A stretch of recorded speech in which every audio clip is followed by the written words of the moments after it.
भले आदमी, बात हमारे तुम्हारे बीच में हो रही है, बाप तक क्यों पहुंच लोगी?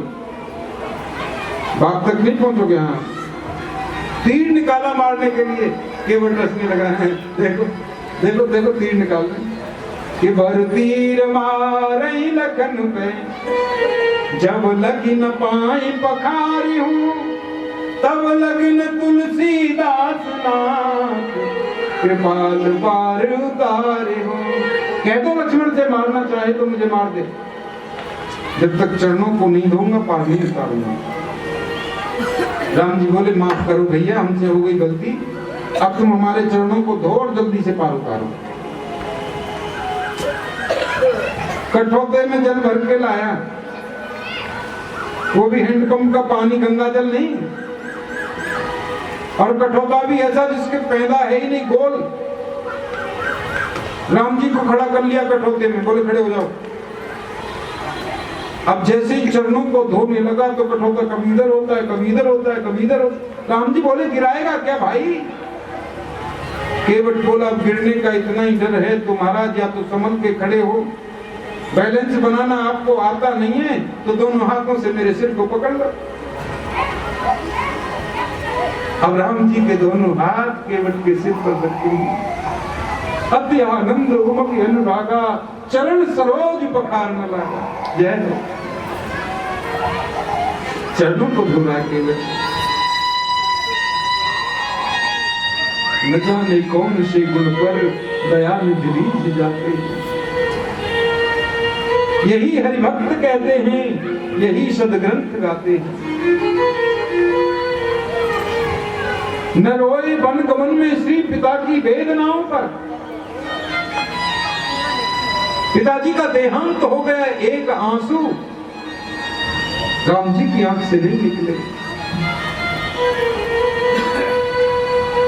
रोई तो कहां जाकर, बोले उठाकर गीत को निज गोद में आंसू बहाते। गीत को गोद में उठा करके आंसू बहाते।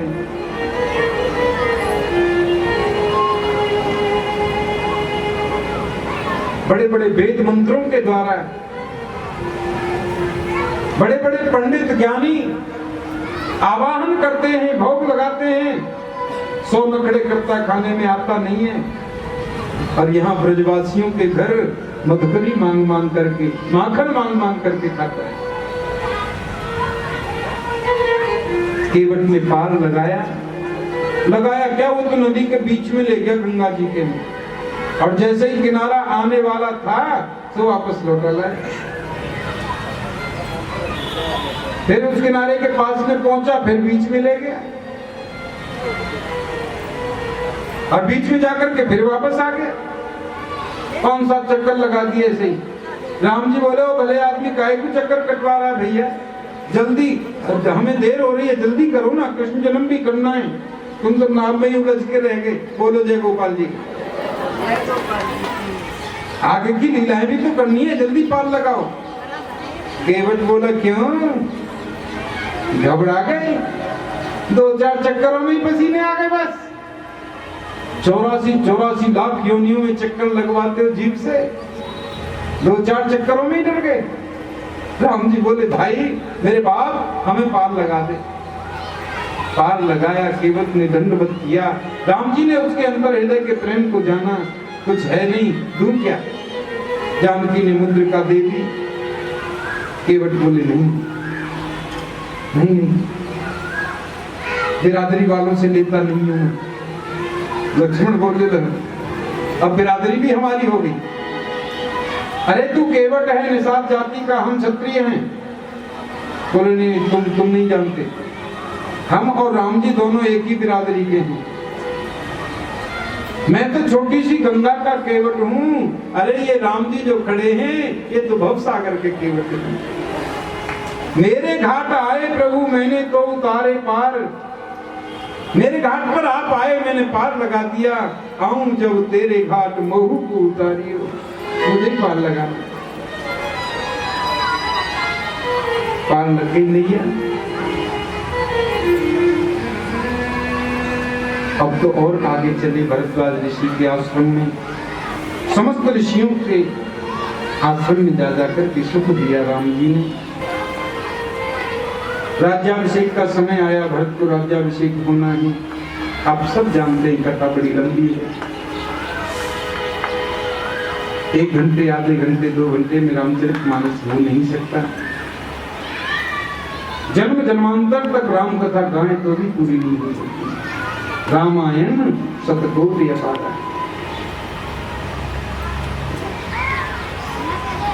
चित्रकूट पर भरत जी पधारे, चरण पादुका लेकर के चले गए और कह दिया 14 वर्ष से 1 दिन भी अगर फालतू लगा तो भरत को जीवित नहीं पाओगे।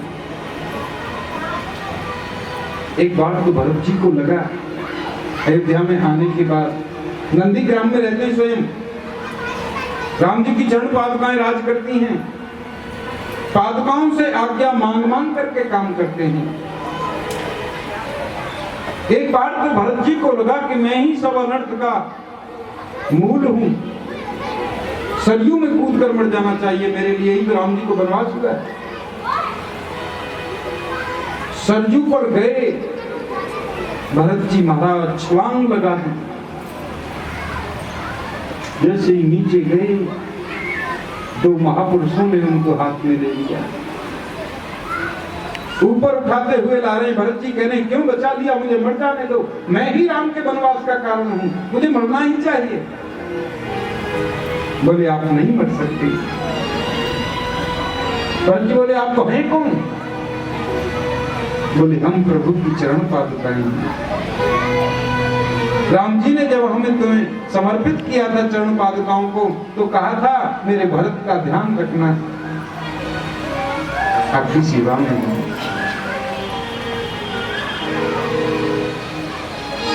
इधर पंचवटी पर प्रभु पधारे तो वो मौसी आ गई शूर्पणखा, तुम संपुरुष नमो समनारी।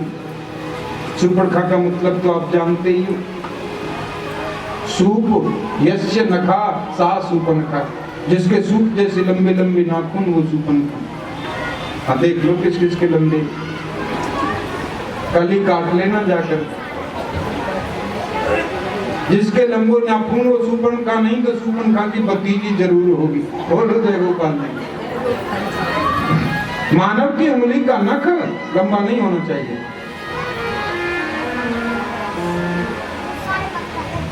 लक्ष्मण जी ने उसके नाक कान काट दिए। रावण को पता चला, जानकी का हरण करके ले गया, मारीच को माया मृग बनाया।